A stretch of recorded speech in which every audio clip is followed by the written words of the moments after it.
Ganito na pala ang itsura ng Baywalk sa MOA ngayon. Sabi nga ni Kitty, so many sun. Maganda rin palang pumunta dito kasi maraming mga food stalls at saka mga rides. Ayun nga lamang nung pumunta kami, sarado. Wow. Around lunchtime nung pumunta kami dito and hapon pa yata sila nagbubukas talaga. Kaya tumawid na lang muna kami dito sa may bridge papuntang mall. Tapos dito pala sa MOA to.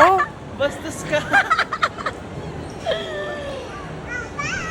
Trending yan, nakita ko lang din. So, kung hindi nyo na-get, sorry na lang. Anyway, meron nga rin pala kaming nadaanan na carousel. Actually, hindi ito yung first time ni Kitty. Yung first time kasi niya sa arcade, tas super liit lang niya. And ito yung first time na parang medyo legit talaga, nakasama ako. After noon, dumiretso na kami sa restaurant kasi nga lunchtime na to. Tas every time lalabas pala kami, may dala si Kitty na angel and si Elephant yung dala niya ngayon. For appetizer, ang in-order namin is calamares. And nakakatawa yung reaction ni Kitty kasi sobrang nandilat yung mata niya nung nakita niya yung corn, favorite niya kasi to. Chicken yan, at saka nag-share na lang din kami sa steak. Tapos, tuwang-tuwa rin pala si Kitty dito sa dessert namin. Sabi ni Daddy Chan, ang sarap daw, kaya tara, tikman na natin. In fairness, masarap naman talaga kasi warm pa yung mismong cake, pero ang lamig nung ice cream. So anyways, ayan yung kaganapan yesterday. Actually, ginagawa na namin siyang tradition every Sunday na mag-family day talaga. Actually, nung Christmas vacation, since hindi naman kami pumunta somewhere, nagmo-mall na lang kami para mag-arcade. Iba-ibang malls, iba-iba rin yung mga arcade, iba-iba rin yung laro. Uy, in fairness, ang dami naming nakuha na tickets nung time na nag-arcade kami dito. Tuwang-tuwa rin pala ako sa game na to kasi talagang may water siya, tapos ang galing, accurate naman yung pagtira dun sa screen. Tapos nag-chinchan challenge din pala kami ni Daddy Chan, magkakampi sila ni Kitty. Yay! I won! Nag-racing din pala kami, pero yung sa akin hindi nakakabet, ano lang, eme-eme lang. I mean, yung sa akin, hindi namin nilagyan ng coins, parang nakikiplay lang ako. Tapos ito palang bowling, tawang-tawa kami kasi ginagawa niyang basketball. Ako yung ninenervyos, baka kasi mabasag yung screen.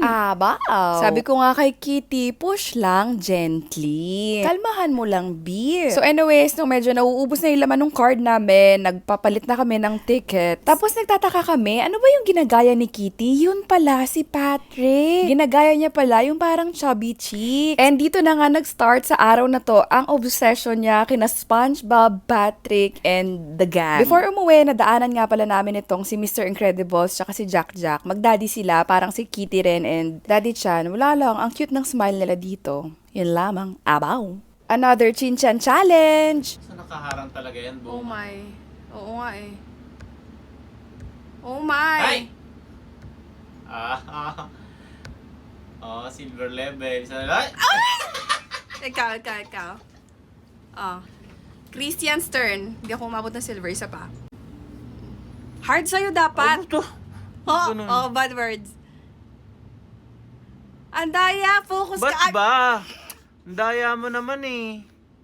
Wala naman, di naman kita ginugulo kanina ng ganito.